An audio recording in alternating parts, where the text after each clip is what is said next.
Fue uno de los dictadores más enigmáticos de Europa. Francisco Franco, el gobernante autocrático de España. A día de hoy, el país aún conserva las cicatrices de su mandato.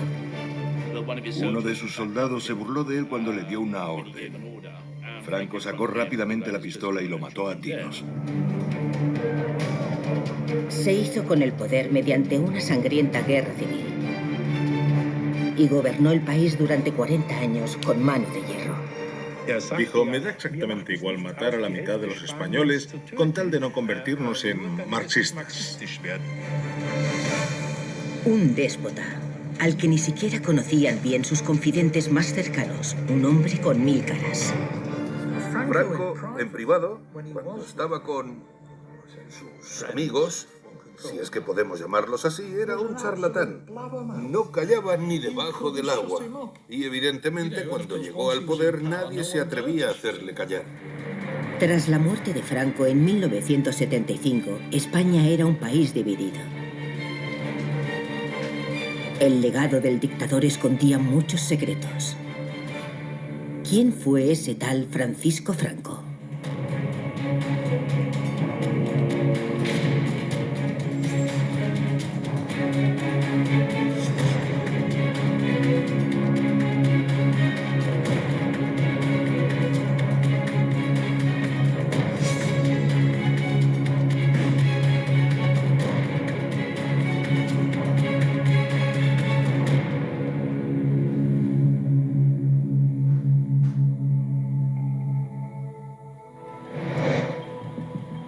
Durante más de un siglo, España gobierna los océanos como principal superpotencia colonial. Entonces comienza su declive. En 1898, la Armada Española queda destruida casi por completo en la guerra contra un joven Estados Unidos. El imperio se desmorona. Cada vez más colonias luchan y se ganan su independencia. La ciudad de Ferrol, en la costa atlántica, es un importante puerto militar. 7 años antes de la destrucción de la flota española, Francisco Franco Bahamonde nace aquí, siendo el segundo de 5 hijos de la familia de un militar. De niño, veía los barcos llegar al muelle de Ferrol y también habría visto bajar a los muertos de esos barcos y sacar a los heridos y lisiados. Eso le provocó un impacto tremendo para el resto de su vida. El niño se cría en una ciudad en la que los marines son parte de la vida cotidiana. Franco vivía en un entorno reducido y aislado. Vivía en la ciudad costera de Ferrol, que tiene una base naval. Antes de la derrota de 1898, los miembros de una familia naval podían sentirse parte de una gran nación, con una gran armada, que era importante en el mundo entero. Pero después de 1898 eso se acabó. Francisco es tímido y un estudiante del montón. Recibe una estricta educación católica, pero su padre tiene fama de ser un hombre de ciudad. Tenía una madre muy dominante y un padre que solía estar ausente. Creo que es razonable suponer que la suya no fue una infancia muy feliz. El país tiene graves problemas. Si bien la industrialización está cobrando más impulso en el norte, España todavía está dominada por grandes terratenientes con conciencia de clase. El rey Alfonso XIII es incapaz de controlar estos problemas. La corrupción aumenta. Las huelgas y los levantamientos paralizan el país. Las llamadas a la independencia son cada vez más fuertes, sobre todo en el País Vasco y en Cataluña. El declive de la Armada frustra las aspiraciones profesionales de Franco. La Marina ya casi no necesita personal y solo contratan a los mejores. No admiten a Franco. La única opción que le queda es la infantería en la Academia Militar de Toledo. Era un niño cuando fue allí y además era muy bajito para su edad. Era enano. No debió de pasarlo bien en la academia militar.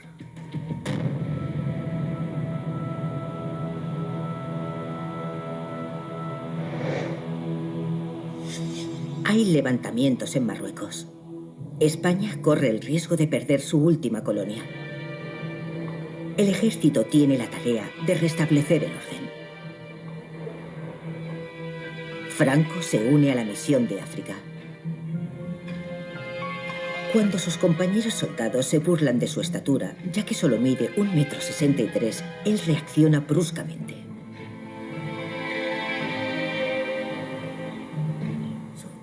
La hermana de Franco, por ejemplo, cuenta que una vez le puso a su hermano una aguja al rojo vivo en la muñeca y que éste solo dijo que qué mal olía la carne quemada.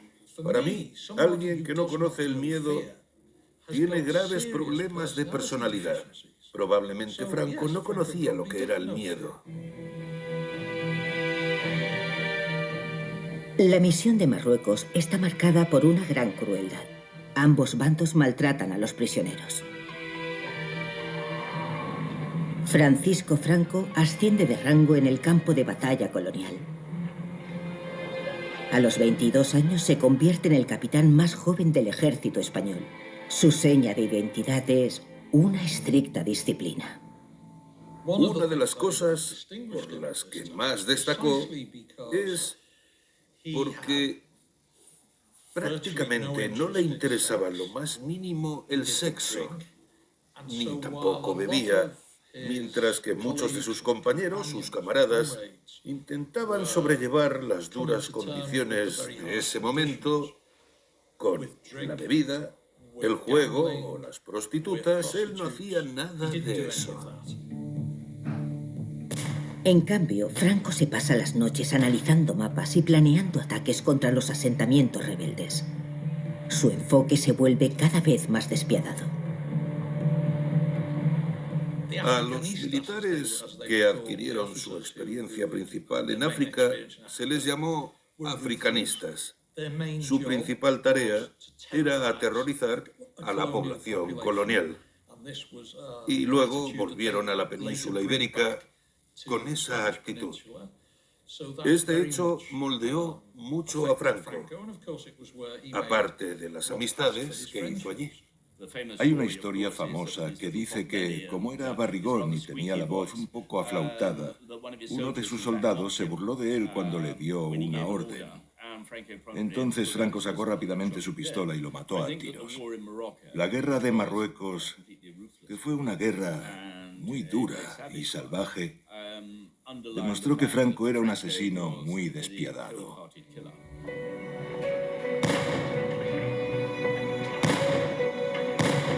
Franco resulta gravemente herido en batalla. Lo envían a Oviedo y lo nombran jefe del tercio de extranjeros. Allí es donde conoce a Carmen Polo. Se casa con ella un año después. Carmen es muy católica y pronto ejerce una gran influencia sobre su marido.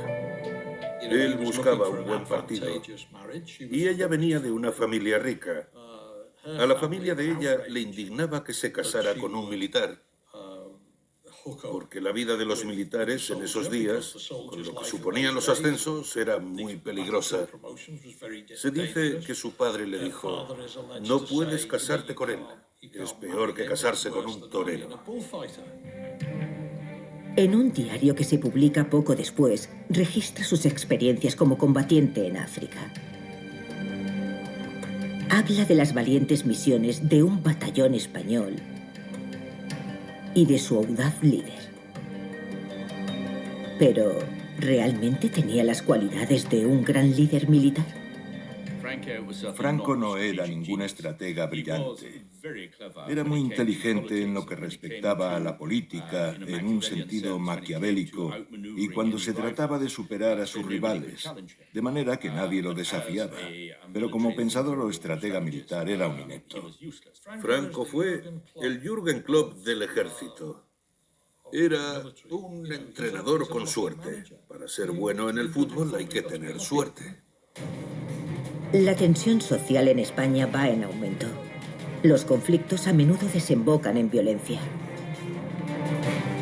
El rey Alfonso cede el poder al ejército y, por ende, al general Miguel Primo de Rivera, un enamorado del fascismo italiano.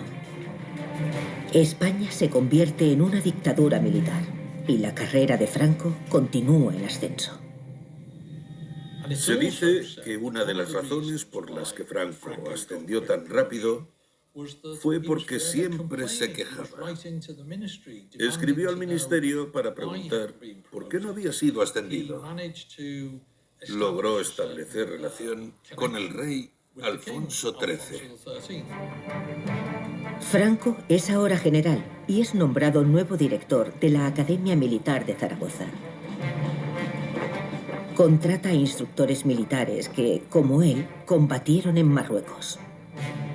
La formación que la gente recibió de Franco, y en concreto de los hombres que trajo para dar clase, no fue sobre estrategia o tácticas modernas ni sobre armamento actual. Era sobre la ideología y el patriotismo. Se trataba de inculcar los ideales de los africanistas. Con su nuevo cargo, Franco finalmente se gana el respeto público que tanto anhela.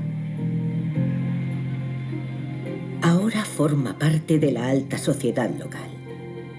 Y a su esposa Carmen Polo le encanta disfrutar del glamour de su éxito. Él se convirtió en una de las figuras más importantes de la ciudad y a ella le encantaba.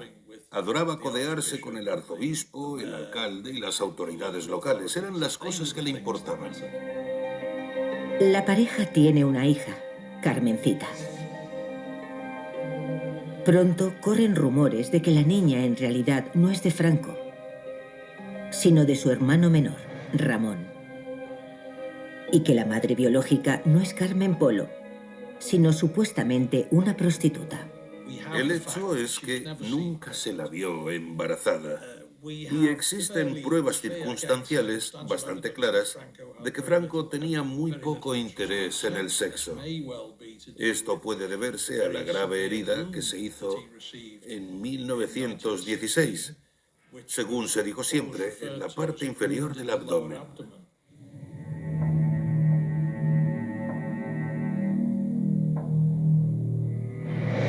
Los militares tampoco consiguen resolver los problemas de España. Durante la Gran Depresión de 1930, Primo de Rivera dimite. El rey Alfonso huye al exilio. España se convierte en una república. Los pobres en particular esperan el progreso social. El nuevo gobierno anuncia reformas agrícolas. A partir de ahora, la tierra será propiedad de los agricultores. Los estrechos lazos entre la Iglesia y el Estado desaparecerán y los militares tendrán menos poder. La separación de la Iglesia y el Estado provocó una fuerte oposición por parte de la Iglesia. Los militares se sintieron desatendidos por esta reforma militar. Toda esa tensión se estaba gestando. Bajo el liderazgo del general Sanjurjo, el ejército intenta dar un golpe de Estado, pero falla. La amenaza del fascismo alemán se cierne abiertamente sobre el cielo de Europa. Muchas bases nazis surgen en secreto por todo el país. Los fascistas españoles se llaman a sí mismos Falange Española, un nombre que se supone evoca la formación táctica para la guerra de la antigua Grecia. Su fundador es el hijo del jefe de Estado retirado, Primo de Rivera. Hemos adoptado del fascismo la idea de unidad y soberanía y el concepto de cooperación para la eliminación de la lucha de clases. La joven república es un polvorín. Las siguientes elecciones las ganan los partidos conservadores y de extrema derecha. Quieren volver a abolir la democracia. Como señal de resistencia, los comunistas convocan una huelga general. Pero en muchos lugares apenas tiene efecto. Salvo en el norte, en Asturias, donde los mineros se rebelan con valentía contra el gobierno de derechas.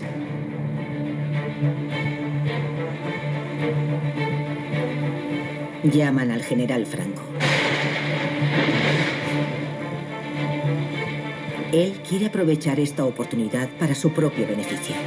El papel de Franco en el levantamiento de Asturias fue sin duda su primera gran aparición pública en España, y después de eso todo el mundo lo conocía. El gobierno neutralizó la insurrección de los mineros con su fuerza militar especial, el Tercio de Extranjeros, los aguerridos combatientes de Franco del Frente Africano. El ministro de Guerra le dijo a Franco: no tengo ni idea de qué hacer con esto. Encárguese usted.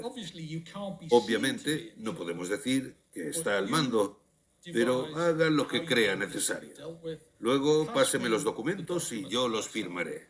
Y así, durante un periodo de unas 2 o 3 semanas, Franco recibe lo que podría considerarse como un entrenamiento para el puesto de dictador. En apenas 20 días, reprime con brutalidad el levantamiento de Asturias. Luego ordena represalias contra la población local. Mueren casi 2.000 personas y 30.000 son arrestadas y torturadas. El general ha demostrado lo que significa enfrentarse a él. Como resultado del levantamiento de Asturias, Franco se convirtió en el enemigo número 1 para la izquierda. Pero para la derecha fue un potencial salvador desde ese momento. Ese fue el motivo por el que lo nombraron jefe de Estado Mayor, el puesto más importante de todo el ejército. Una de las cosas que hizo durante ese tiempo fue comenzar con los preparativos para una futura guerra civil.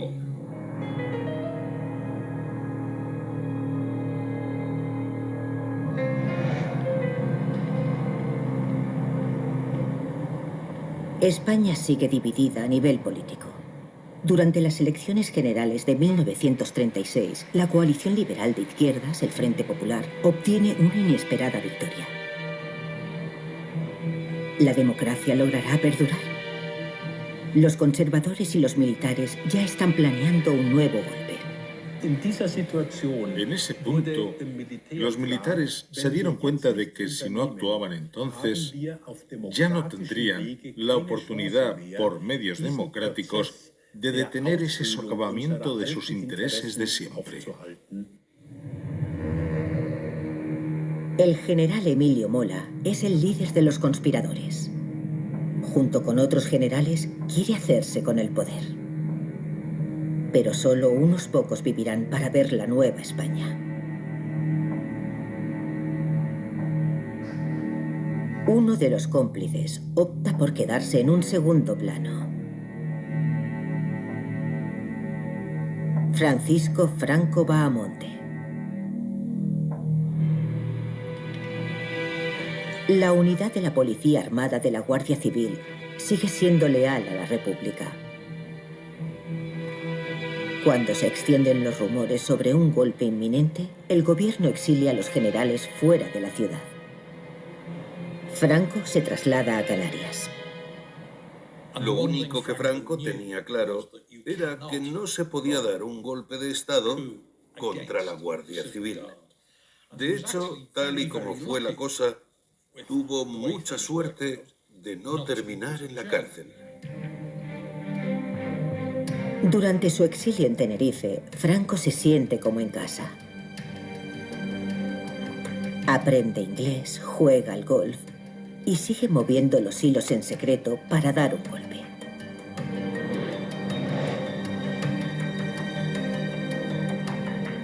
El asesinato de un político de derechas en Madrid es el punto de inflexión. Estallan disturbios en la capital. Los generales creen que ha llegado su momento. El golpe de Estado comienza el 17 de julio en el Marruecos español. Franco lidera a los golpistas en Canarias y quiere que se les una el ejército africano lo antes posible. El único que podía detenerlo era el comandante militar de Gran Canaria, el general Amado Balmes. Pero murió el día anterior en un supuesto accidente de caza. Fue asesinado por orden de Franco. Y por orden de Franco se montó una operación de mistificación, un cover-up, de encubrimiento para ocultar lo ocurrido. ¿Por qué es importante el tema para Franco? Porque demuestra, en mi opinión, claramente el carácter de Franco. Cauto, planificador, taimado, sin escrúpulos. Al día siguiente, Franco toma un avión a Marruecos. Se supone que ocupará el sur de España con el ejército africano. Las tropas del general Mola avanzan desde el norte.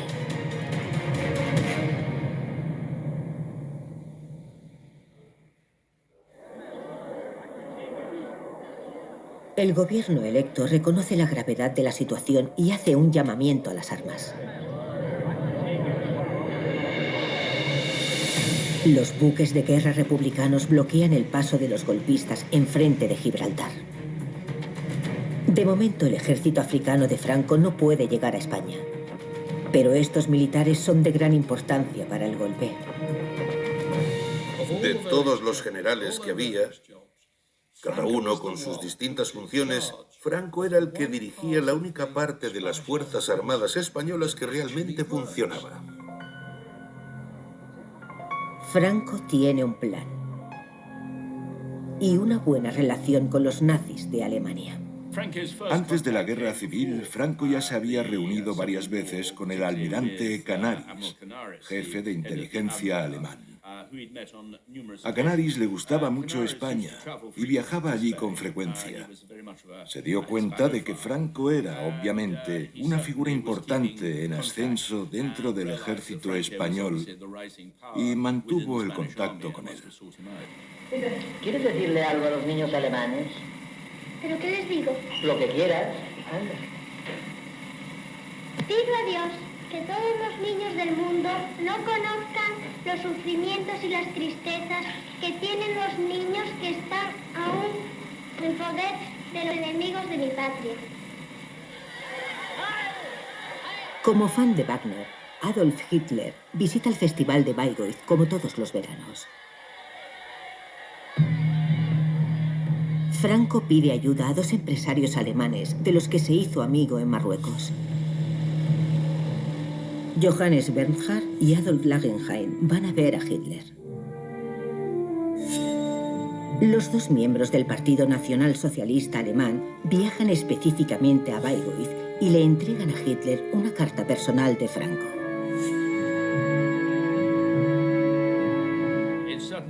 Sin duda, podemos decir que fue una gran idea que fuesen a ver a Hitler a Bayreuth, porque este estaba muy contento durante la temporada de Wagner.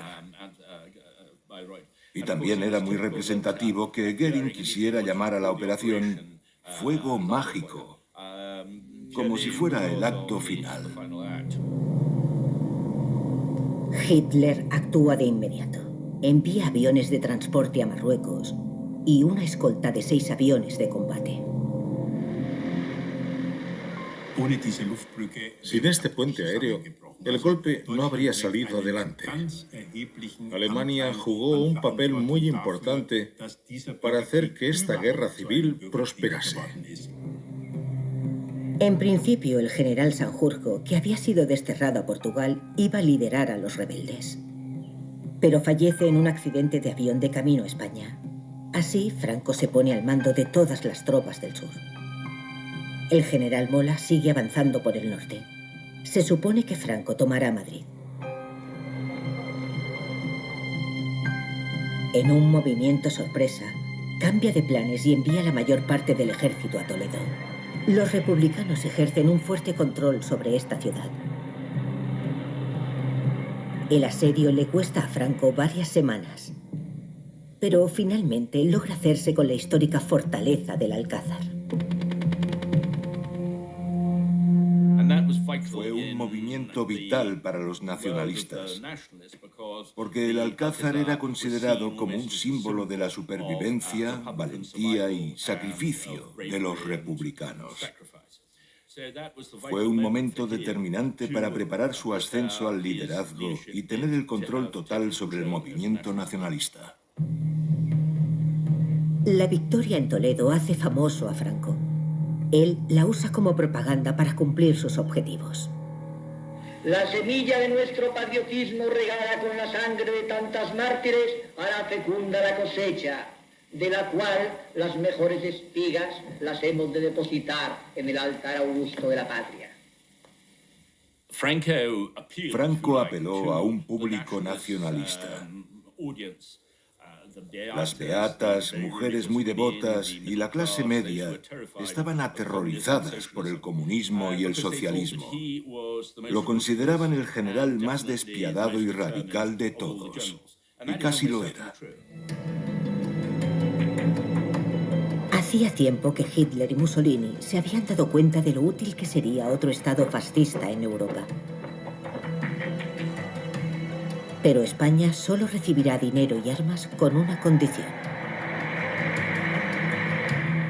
Los alemanes y los italianos no quieren negociar con los distintos líderes militares en el campo de batalla. Quieren un contacto y ese es Franco. Los insurgentes nombran a Franco generalísimo, comandante en jefe de todo el ejército. Thanks to the thousands of souls who followed our movement in defense of civilization. Thanks to all those countries who passed through our some troubles and are now offering to us their sympathy and their moral support, and thanks to all those who really were to strengthen all over the world. Country, religion, family, this is our aim and strength. La guerra civil está en pleno apogeo. Los rebeldes nacionalistas de Franco reciben el apoyo expreso de las viejas élites de todo el país.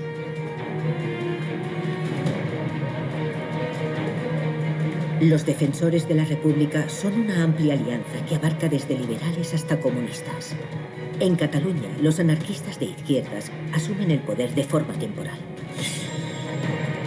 Los trabajadores ocupan las fábricas de muchas ciudades.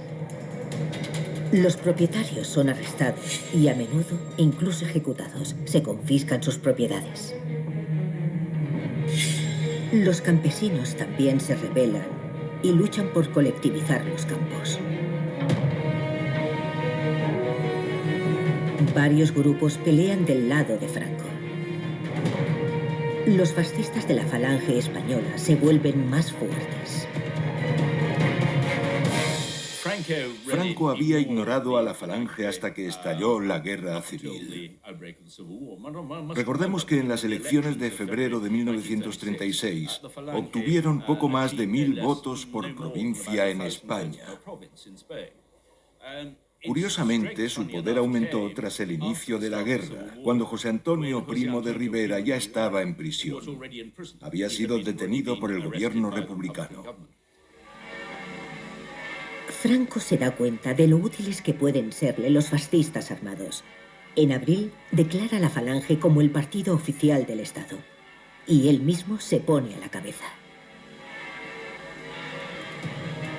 En su camino hacia Madrid, los golpistas destruyen todo lo que encuentran a su paso. Incluso si no tiene ningún significado militar.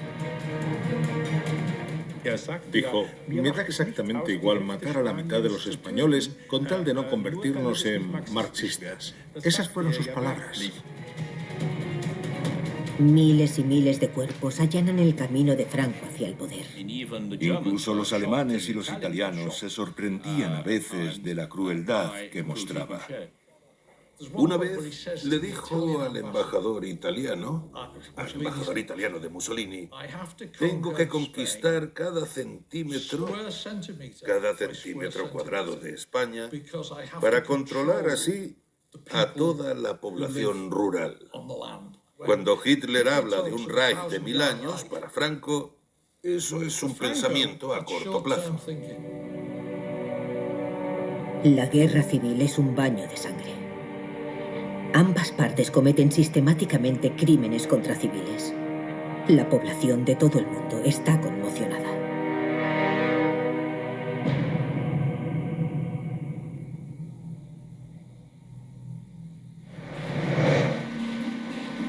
También es una guerra de imágenes. Las grandes agencias de prensa envían a España sus mejores reporteros. Entre ellos se encuentra el fotógrafo Robert Capa. Su foto de un soldado cayéndose se convierte en una imagen icónica del siglo XX.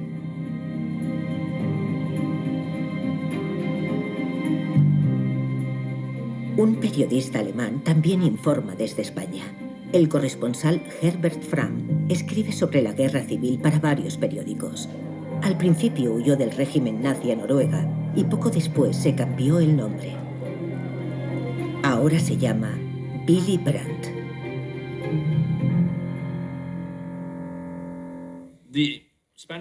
La guerra civil española causó un gran impacto emocional en todo el mundo. En parte parecía simbolizar el enorme choque de toda una generación. La Alemania de Hitler e Italia ya reconocen a Franco como el jefe de Estado español, aunque todavía no ha tomado la capital, Madrid.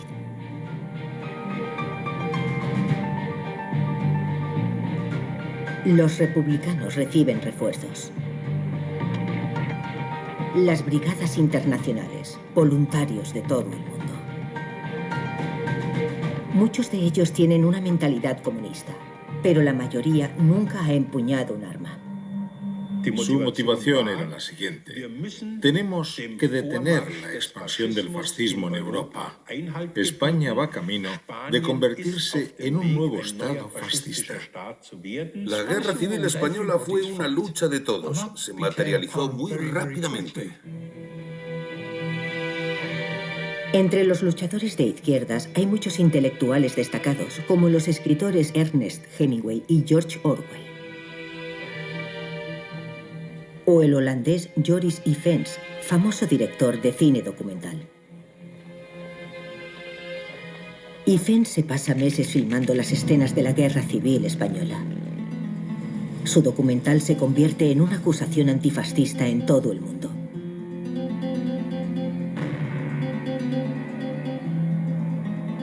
Adopta una perspectiva distinta a la de la propaganda franquista.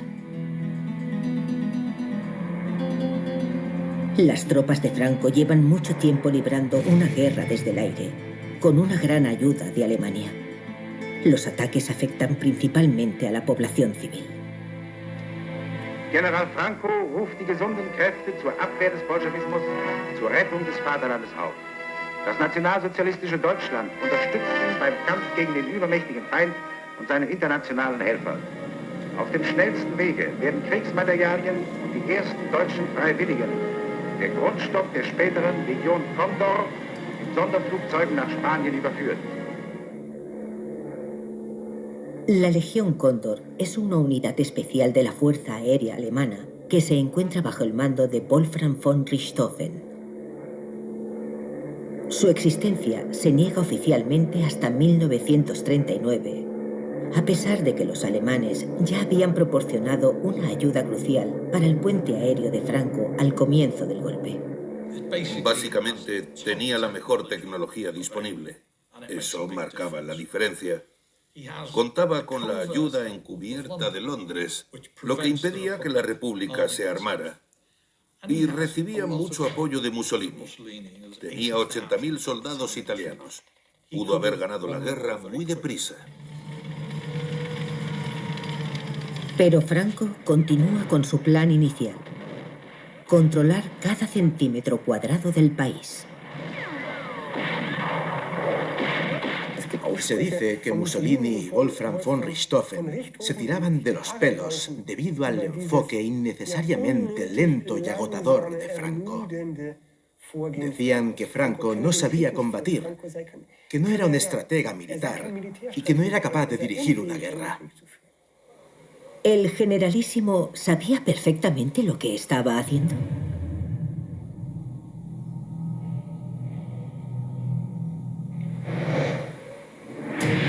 Franco ya ha conquistado el sur y asentado la primera línea en Madrid. Ahora avanza hacia el norte de España.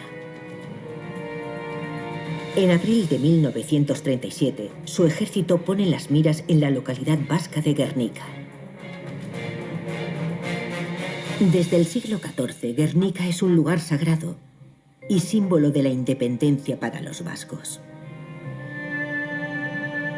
Hay un puente en el centro de gran importancia estratégica para los republicanos. Supuestamente, Franco pide ayuda a los bombarderos alemanes para atacar ese puente.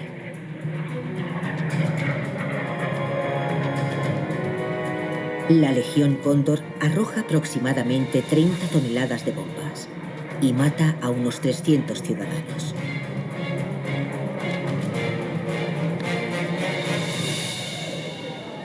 Luis Iriondo tenía 14 años en aquel momento.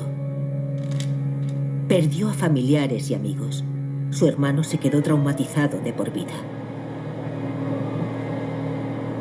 Cuando cayeron las primeras bombas, Luis logró ponerse a salvo por los pelos. Los refugios estaban sin terminar, no tenían luz, no tenían nada para revolver el aire ni nada, y no podía respirar. Y claro, mandaban sentarse en el suelo. Yo había estrenado los pantalones largos el día anterior. Mi madre había conseguido y me había dicho que no me los manchara. Bueno, hace 15 minutos nos dijeron, bueno, ya ha terminado. Y bueno, salimos, pero no nos alejamos más que unos pasos de esto, otra vez volvió a sonar las campanas. Por lo visto, los primeros aviones habían bombardeado el puente ese. Pero luego vinieron ya los que venían ya de bombardeo. Al final, solo el puente permanece intacto, mientras toda la ciudad está en llamas. El 80% de los edificios están destruidos.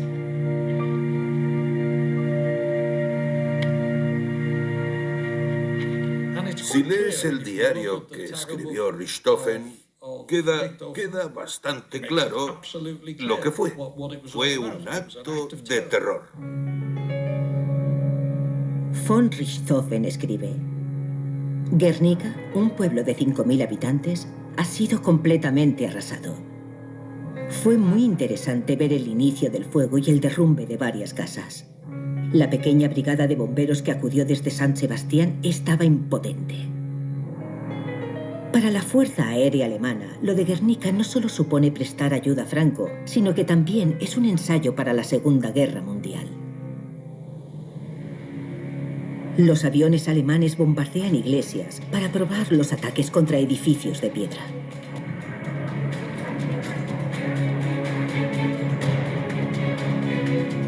Pero los pilotos alemanes no sienten demasiada empatía con Franco ni con su movimiento. El nacionalsocialismo era de naturaleza atea. A muchos no les gustaba estar luchando por los sacerdotes y los grandes terratenientes. Se dice que por las noches rodeados de cerveza o vino tinto algunos decían, en realidad estamos luchando en el bando equivocado. En respuesta al bombardeo, Pablo Picasso pinta su obra titulada El Guernica. Se exhibe en la Exposición Internacional de París de 1937 y se vuelve mundialmente famosa. Símbolo del sufrimiento del pueblo español. El bombardeo de Guernica fue la primera destrucción total de un pueblo no protegido en la historia de la guerra. Franco sobrevive a todos sus rivales. El fundador del movimiento fascista, Primo de Rivera, ha sido ejecutado por los republicanos. Muchos de sus exconspiradores han sido capturados por el enemigo y asesinados. El general Mola es el único al que podría enfrentarse por el futuro poder de España. Pero muere en el verano del 37 en un accidente aéreo.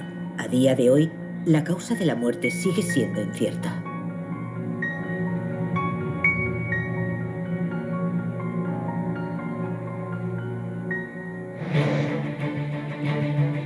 La provincia de Aragón, en el norte, es una de las pocas zonas donde la República aún se mantiene en pie.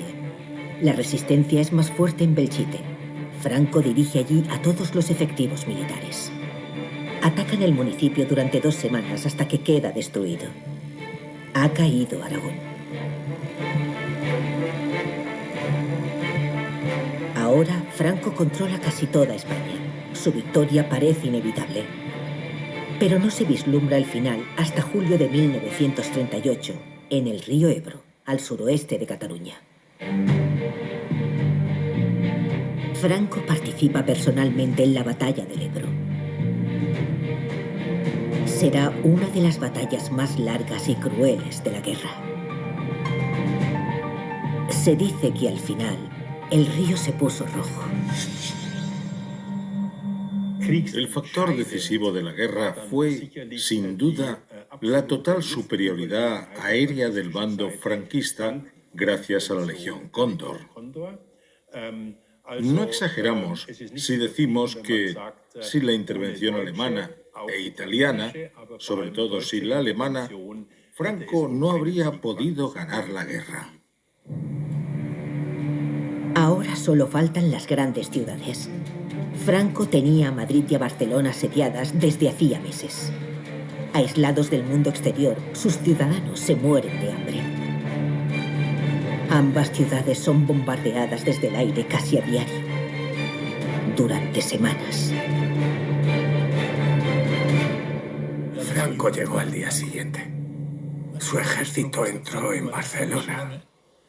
Me acuerdo perfectamente verles desde el balcón. Se les podía ver de lejos. Se les veía como se escondían detrás de las paredes con el fusil, por si encontraban a alguien a quien disparar. Podríamos haberles disparado, pero habría sido inútil. Los republicanos ya se habían ido. En el día de hoy, cautivo y desarmado el Ejército Rojo, han alcanzado las tropas nacionales sus últimos objetivos militares. La guerra ha terminado. El precio, 500.000 de muertos. Por las batallas y el terror.